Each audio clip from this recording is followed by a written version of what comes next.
میں پیرزادہ شاہد جیلانی مقدومی سجادہ نشین حضرت سلطان العارفین دربار عالیہ،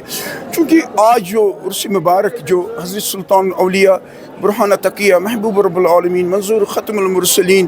اور فرزند معنوی رسول اکرم صلی اللہ علیہ وآلہ وسلم کے القابوں سے جانے جاتے ہیں، مانے جاتے ہیں، آج رات بھر شب خوانی رہی، اس میں لاکھوں کی تعداد میں زائرین شامل ہوئے، تو آج اس عرس مبارک کی آخری اجتماعی تقریب ہے۔ چونکہ ہم جب دیکھتے ہیں کہ پیر کامل جو حضرت سلطان العارفین کا منفرد مقام اس حوالے سے کہ وقت کے جو چیف جسٹس تھے، مفتی اعظم تھے، شیخ الاسلام علامہ بابا داؤد خاکی رحمۃ اللہ، جنہیں امام اعظم ثانی بھی لقب ملا، انہوں نے اپنی بادشاہت چھوٹی اور پیر کامل کے ساتھ چل دیے، اور پیر کامل کے روحانی کمالات، ان کے تعلیمات، ان کے مقامات کا اس ورد المریدین میں ذکر کیا۔ جی ہمیں تو فیسلٹیز تو بہت اچھی ہیں، چونکہ آپ دیکھ رہے ہیں، آپ نارملی تو مطلب جتنا بھی رش ہے، لیکن آج تو نارمل رش سے بہت مطلب پورے ویلی سے نہیں، پورے سینٹرل ایشیا سے زائرین آتے ہیں، لیکن انتظامات بہت اچھے ہیں۔ جی تو جو تھوڑی سی ٹھنڈی ہوئی تو موسم کا جو چینج ہوا، اس سے تھوڑا سا فرق ہوا ہے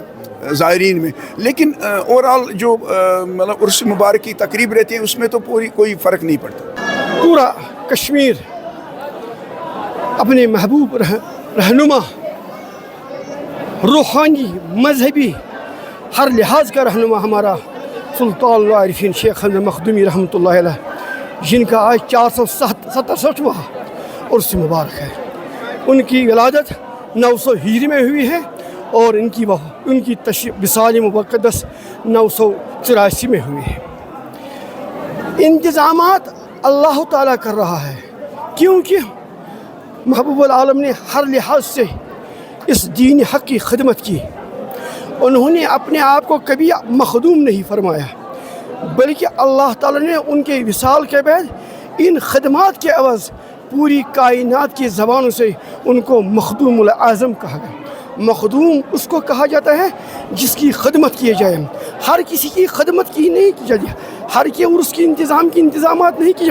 بلکہ جنہوں نے ان دین کے لحاظ سے ہر لحاظ سے انتظام کی